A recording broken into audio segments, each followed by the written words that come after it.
Hello friends, मैं professor अनुपम पांडे एक बार फिर से fundamental concept of geography lecture series में आपका स्वागत करता हूं। हमारा आज का टॉपिक है heat budget of the earth या पृथ्वी का ऊष्मा बजट। सबसे पहले हम देखते हैं कि हमारे आज का लेक्चर ऑब्जेक्टिव क्या है या लर्निंग आउटकम क्या है। तो सबसे पहले हम आज समझेंगे कि हीट बजट का कंसेप्ट क्या है और हीट बजट के डिफरेंट कंपोनेंट्स क्या हैं और हर कंपोनेंट का क्या रोल होता है, इसका क्या रोल है हीट बजट में और इम्पॉर्टेंस क्या है। राइट। तो पिछले वीडियो में हम लोगों ने देखा था, हम लोगों ने बात किया था इंसुलेशन के बारे में। इंसुलेशन हमने आपको बताया था कि ये सन से आने वाली सोलर एनर्जी है जो पृथ्वी तक पहुंचती है, ये सोलर रेडिएशन है जो पृथ्वी तक पहुंचते हैं। अब अगर हम ये देखें कि लगातार अगर सन से हम लोगों को, सूर्य से हम लोगों को ऊर्जा मिल रही है और वो अर्थ पर एब्जॉर्ब होती जा रही है, तब तो पृथ्वी का तापमान लगातार बढ़ते जाना चाहिए। लेकिन ऐसा होता नहीं है। पृथ्वी का एक अपना तापमान है जो बना रहता है। इसका मतलब ये हुआ कि जितनी मात्रा में सन से हीट आ रही है, एनर्जी आ रही है, उतनी ही मात्रा में सन से हीट वापस भी जाती है और इन दोनों के बीच में एक बैलेंस बना रहता है। मतलब जितनी एनर्जी आई और जितनी एनर्जी पृथ्वी से वापस गई, इसमें एक संतुलन होता है और होना चाहिए एक संतुलन, जिससे कि पृथ्वी का तापमान बराबर बना रहे। तो हम देखते हैं हीट बजट, ये इनकमिंग जो हीट है और जो आउटगोइंग हीट है, इन दोनों के बीच का एक बैलेंस है। अब इसका महत्व क्या है, ज़रा इस पर बात करते हैं। अगर ये बैलेंस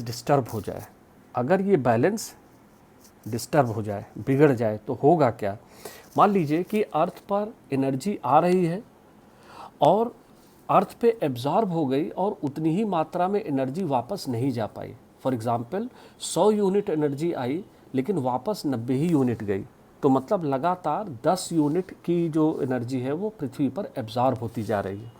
और इसका रिज़ल्ट क्या होगा, धीरे धीरे करके अर्थ का जो टेम्परेचर है वो गर्म होता जाएगा। और अगर इसका उल्टा हो जाए, जैसे कि आइस एज वगैरह, हिमयुग वगैरह था, तो उसमें पृथ्वी का तापमान लगातार ठंडा होता चला जाएगा। और अगर एक बार तापमान डिस्टर्ब हो गया, तापमान में बदलाव शुरू हो गए, तो पृथ्वी पर जो ढेर सारी साइकिल्स चलती हैं, जैसे कि वाटर साइकिल है, न्यूट्रन साइकिल है, एनर्जी साइकिल है, इस पर हम लोग आगे के लेक्चर्स में, वीडियोज़ में बात करेंगे डिटेल में, ये साइकिल्स डिस्टर्ब हो जाती हैं। और एक बार अगर वाटर साइकिल डिस्टर्ब हो गई तो पूरा इन्वायरमेंट का जो बैलेंस है, संतुलन है, वो बिगड़ता है और इसका सीधा प्रभाव पड़ता है पृथ्वी पर जो जीवन है, लाइफ है, चाहे वो प्लांट हो चाहे एनिमल्स हो। हीट बजट को समझने के लिए हमें पहले कुछ बातों को जानना समझना ज़रूरी है। कुछ छोटी बातें हैं। क्या हैं वो बातें? पहला, शॉर्ट वेव और लॉन्ग वेव रेडिएशन क्या होता है। लघु तरंगें और दीर्घ तरंगों का जो विकिरणन होता है, ये क्या होता है। दूसरा, जब ये रेडिएशन ये वायुमंडल के थ्रू, जब ये एटमॉस्फेयर के थ्रू जब ये पास करता है, ट्रैवल करता है, तो किस तरीके के प्रभाव पड़ते हैं।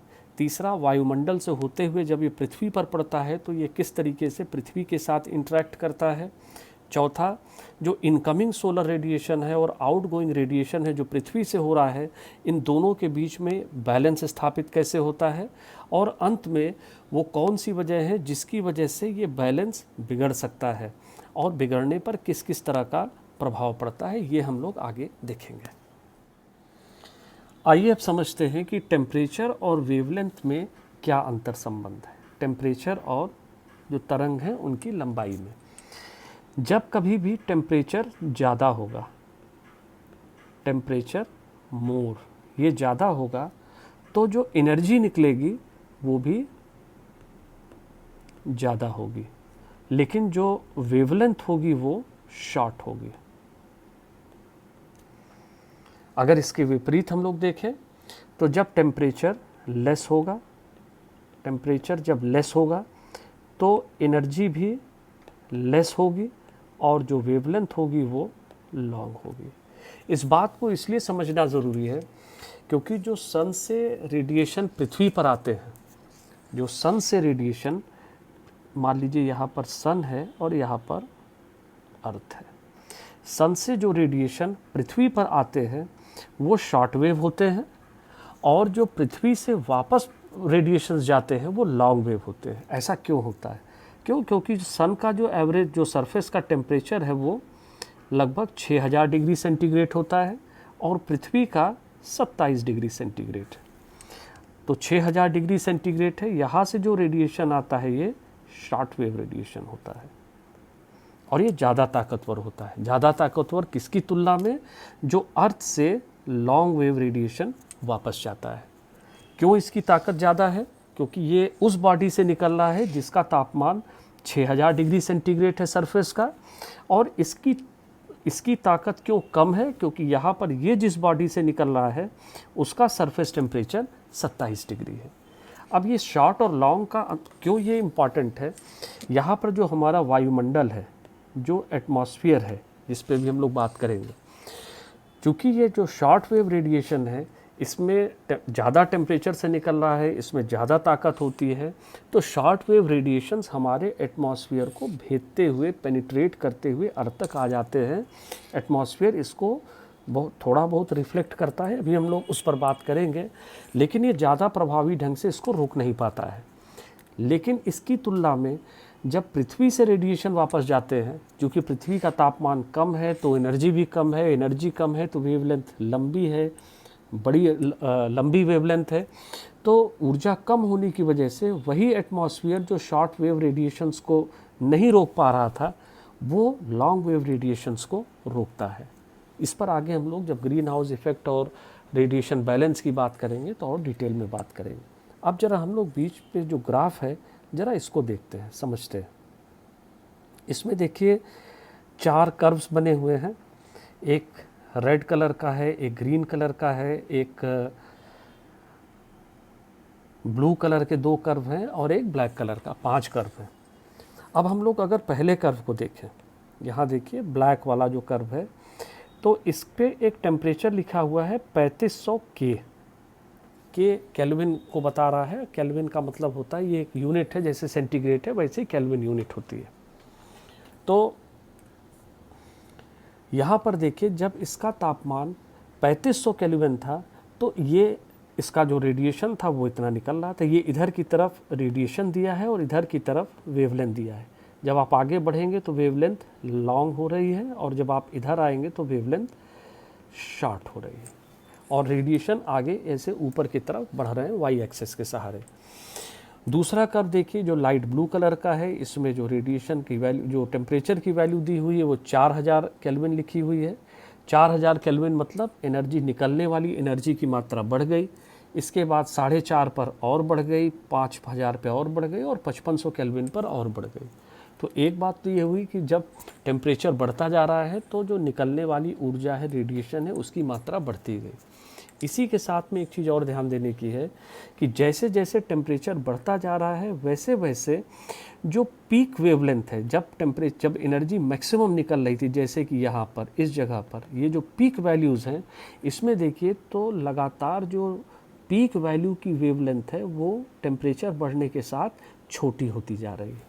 छोटी होती जा रही है मतलब टेम्परेचर बढ़ता जा रहा है, एनर्जी बढ़ती जा रही है और बढ़ती एनर्जी के साथ जो वेवलेंथ है वो छोटी होती जा रही है। मतलब जो शॉर्ट वेवलेंथ है उसकी ताकत ज़्यादा होती है as compared to long wavelength की। अब हम देखते हैं कि जो एनर्जी हमारे वायुमंडल में प्रवेश करती है उसके साथ क्या होता है। मान लीजिए कि ये हमारा वायुमंडल है, एटमॉस्फेयर,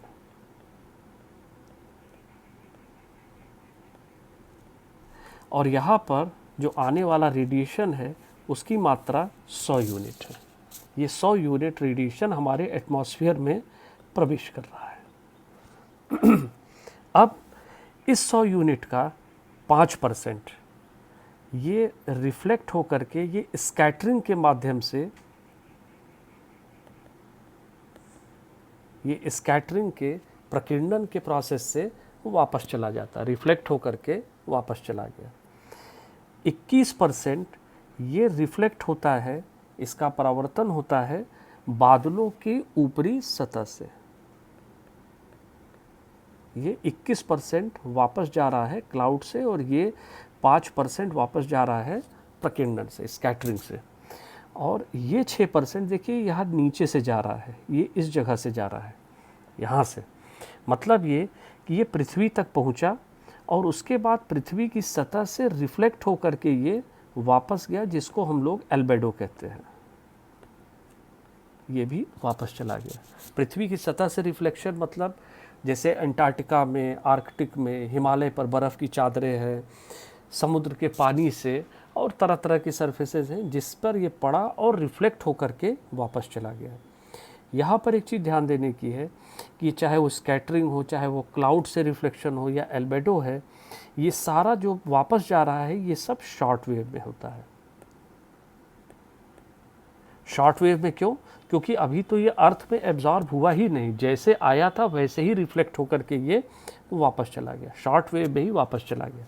तो ये कितना वापस गया अगर हम देखें तो 21 + 5 + 6 = 32 यूनिट्स। मतलब टोटल 100 का 32 यूनिट वापस चला गया, रिफ्लेक्ट हो गया, इसका परावर्तन हो गया एज शॉर्ट वेव के फॉर्म में। अब हम लोग देखते हैं कि जो बचा हुआ 68 यूनिट है इसका क्या हुआ। देखिए ये नीचे आया, इसमें से ये 50 तो एब्जॉर्ब हो गया अर्थ में, 50 यूनिट तो एब्जॉर्ब हो गया अर्थ में, और 15 यूनिट एब्जॉर्ब हो गया कहाँ पर? डस्ट पार्टिकल्स में। डस्ट पार्टिकल्स हैं, मॉलिक्यूल्स भी होते हैं इसके अंदर, एटसेट्रा। और ये जो 3 यूनिट बचा है ये एब्जॉर्ब होता है कहाँ पर? क्लाउड्स में। यहाँ पर देखिए जो क्लाउड्स में 21% था ये रिफ्लेक्शन था इस जगह पर, और ये 3% क्लाउड्स में एब्जॉर्प्शन है, इसका अवशोषण हो रहा है क्लाउड्स में। तो अब टोटल एब्जॉर्प्शन कितना हुआ?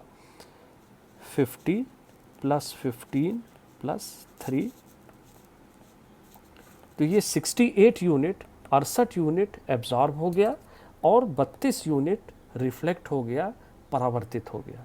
अब हम लोग देखते हैं कि ये जो 50% अर्थ में एब्जॉर्ब हुआ है ये किस तरीके से वापस जाता है, किस प्रोसेस से, किन अलग अलग विधियों से ये वापस एटमॉस्फेयर से होते हुए और आउटर स्पेस में जाता है, जिससे हीट बैलेंस बनता है।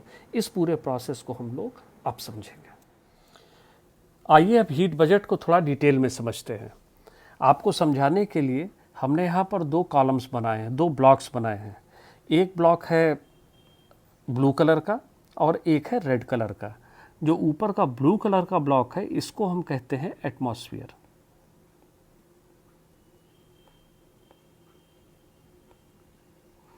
और जो नीचे लाल रंग का ब्लॉक है इसको हम अर्थ कहते हैं। जैसा हम लोगों ने भी पहले देखा था, यहाँ पे हम ये मानते हैं कि 100 यूनिट सोलर रेडिएशन एटमॉस्फेयर में प्रवेश कर रहा है। कैसे प्रवेश कर रहा है? As short wave radiation. ये यहाँ पृथ्वी तक आया, लेकिन ये पृथ्वी तक 100 यूनिट नहीं पहुँचता है, पृथ्वी तक ये 50 ही यूनिट पहुँचता है। बाकी 50 कहाँ गया? इस 50 में से 32 यूनिट रिफ्लेक्ट होकर के, परावर्तित होकर के वापस चला गया स्पेस में। इस 32 का हम लोगों ने ब्रेकअप देखा था। 32 का ब्रेकअप क्या है? 5, 21 और 6, जिसमें से 5 स्कैटरिंग या प्रकीर्णन से वापस गया था, स्कैटरिंग से। 21 वापस गया था क्लाउड से, क्लाउड के जो ऊपर, बादलों के जो ऊपर की सतह है उससे रिफ्लेक्ट होकर के, परावर्तित होकर के वापस गया।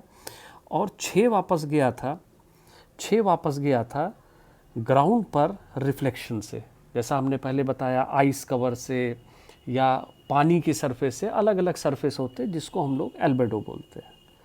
तो ये 32 का ब्रेकअप था जो शॉर्ट वेव के फॉर्म में वापस चला गया। अब इसी में से देखिए 32 वापस गया, 50 यहाँ तक आ गया, इन दोनों को अगर हम लोग ऐड करेंगे तो ये आता है 82। तो इसका मतलब बीच में 18 यूनिट यहाँ पर एटमॉस्फेयर ने एब्जॉर्ब कर लिया। कैसे एब्जॉर्ब किया? जो अवशोषण हुआ किसने किया? इस 18 का ब्रेकअप है 3 + 15, जिसमें 3 का एब्जॉर्प्शन किसने किया? क्लाउड्स ने किया, और 15 यूनिट को एब्जॉर्ब किया मॉलिक्यूल्स या डस्ट पार्टिकल्स ने। ये हम लोग अभी तक बात कर चुके हैं। अब देखते हैं यहाँ पर ये जो 50 यूनिट पृथ्वी के अंदर यहाँ तक पहुँचा, अब इसका क्या होता है। देखिए अब ये अलग अलग माध्यमों से वापस एटमॉस्फेयर में प्रवेश करता है, जिसमें 4 मेन प्रोसेस हैं। पहला इसका जो प्रोसेस है वो है मैकेनिकल ट्रांसपोर्ट। मैकेनिकल ट्रांसपोर्ट होता है। मैकेनिकल ट्रांसपोर्ट से हम लोग समझते हैं कि हवा अपने साथ, जैसे हवा गर्म हुई और जब गर्म हवा ऊपर जाएगी तो उसने जो भी हीट एब्जॉर्ब किया है वो हीट भी अपने साथ ले जाएगी। तो मैकेनिकल ट्रांसपोर्ट से ये 9 यूनिट का यहाँ पर गेन होता है, किसको, एटमॉस्फेयर को। तो एटमॉस्फेयर को 9 यूनिट का गेन हुआ, मतलब यहाँ पर 9 यूनिट का लॉस हुआ। जो इसका दूसरा प्रोसेस है जिससे हीट लूज होती है पृथ्वी से, वो है लेटेंट हीट, गुप्त ऊष्मा। गुप्त ऊष्मा से कितना जाता है, जरा इसको देखते हैं। गुप्त ऊष्मा से यहाँ पर 20 यूनिट हीट ऐड हो रही है, मतलब यहाँ पर 20 यूनिट का लॉस हुआ। और अगर हम इन दोनों को जोड़ेंगे तो ये आ जाता है 29। यहाँ पर ध्यान दीजिए, ये आ जाता है 29। ठीक है।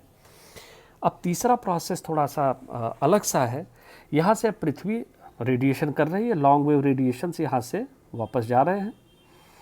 यहाँ पर ऊपर क्लाउड कवर्स भी होती हैं और ये क्लाउड कवर वापस इन रेडिएशंस को रिफ्लेक्ट करके पृथ्वी के पास भेजती रहती है और ये प्रोसेस लगातार चलता रहता है। और इसका जो एंड रिज़ल्ट होता है वो है यहाँ पर एटमॉस्फेयर 13 यूनिट का गेन करता है। एटमॉस्फेयर 13 यूनिट का गेन करता है, मतलब यहाँ पर जो रेडिएशन और काउंटर रेडिएशन है, रेडिएशन कहते हैं जो पृथ्वी से रेडिएशन वापस जा रहा है, और काउंटर रेडिएशन कहते हैं जब ये क्लाउड से वापस आता है पृथ्वी की तरफ। तो इसको रेडिएशन और काउंटर रेडिएशन कहते हैं। और इसमें यहाँ पर 13 यूनिट का गेन हुआ है, तो मतलब यहाँ पर 13 यूनिट का लॉस हुआ। तो यहाँ पर हम -13 लिखते हैं। अब पृथ्वी पे हर जगह तो बादल होते नहीं, पृथ्वी रेडिएशन कर रही है और ऐसा नापा गया है कि पृथ्वी से बिना बादलों के इंटरसेप्शन के डायरेक्ट यहाँ से 8 यूनिट हीट एस्केप कर जाती है, जो इसको कहीं पर बादल वगैरह रोकने के लिए कोई अवरोध इसको नहीं मिलता है। तो यहाँ पर इसको हम लोग बोलते हैं डायरेक्ट लॉस या डायरेक्ट रेडिएशन बोलते हैं, और ये होता है 8 यूनिट का। तो यहाँ पर -8। अब अगर हम लोग -9 और -20, तो ये -29 हो गया, और -29 और -13 ये -42 हुआ, और -42 और इसमें -8 और जोड़ देंगे तो ये हो जाएगा -50। यहाँ पर देखिए 50 का गेन हुआ था और यहाँ पर 50 का लॉस हो गया। तो अर्थ का जो हीट बैलेंस है वो बराबर हो गया। आइए अब देखते हैं कि एटमॉस्फेयर में क्या हो रहा है। एटमॉस्फेयर में देखिए ये 9 + 20, ये 9 + 20 ये मिलकर के 29 हुआ, और ये 29 और 13 ये दोनों मिलकर के हो गया 42, और उस 42 में ये 18 ये कहाँ से आया, ये जो एटमॉस्फेयर में एब्जॉर्ब हुआ था। तो 18 + 42 ये हो जाता है 18 + 42 = 60 आ जाता है, और ये 8 का लॉस डायरेक्ट हुआ है। तो अब ये 60 और ये 8 इसको जब हम जोड़ेंगे तो वो हो जाता है 68। ये यहाँ पर 68 वापस चला गया। ध्यान दीजिए ये 32 रिफ्लेक्ट होकर के वापस गया था, परावर्तित होकर के आया था, और ये 68 अर्थ के सिस्टम से होकर के ये वापस गया। इन दोनों को जब हम ऐड करेंगे तो ये 100 आता है। ये 100 यूनिट यहाँ पर एटमॉस्फेयर में प्रवेश किया था और यहाँ पर ये 100 यूनिट वापस चला गया। This is how heat budget is achieved. पृथ्वी के ऊष्मा बजट को बिगाड़ने में एक अहम रोल होता है ग्रीन हाउस इफ़ेक्ट का।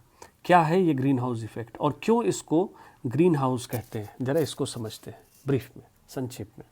देखिए ये मानिए ये जो ब्लू कलर का हमने एक घर की तरह की आकृति बनाई, इसको मान लीजिए कि एक शीशे का घर है या इसकी छत शीशे की है। ये वाला जो पार्ट है ये शीशे का है। अब ग्लास है तो इसके अंदर सोलर रेडिएशन अंदर प्रवेश करेंगे, सोलर रेडिएशन आ रहे हैं। ये तो शॉर्ट वेव रेडिएशन है, सोलर रेडिएशन शॉर्ट वेव है, लेकिन यहाँ से जो रेडिएशंस वापस जा रहे हैं वो लॉन्ग वेव होते हैं।